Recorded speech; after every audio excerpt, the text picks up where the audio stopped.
Tingin kayo dito, medyo tricky siya.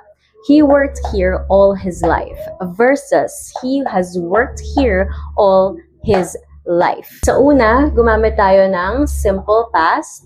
At sa pangalawa naman, gumamit tayo ng present perfect. Now, meron na naman tayo ditong simple past at present perfect. Pero this time, wala tayong past time indicator eh. Ang meron lang tayo dito, yung all his life. Okay? Pareho siyang nandyan. So, tumitingin tayo dun sa period.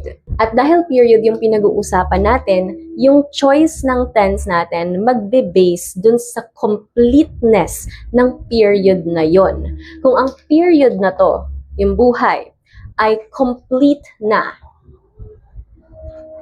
ibig sabihin, done na yung life. Finished na yung life. That's to say, dead na siya.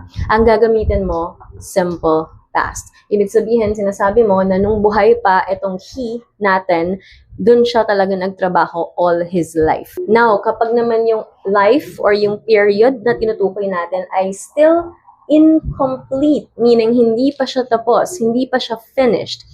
Ibig sabihin dito, buhay pa yung he natin, ang ginamit natin ay present perfect. He has worked here all his life.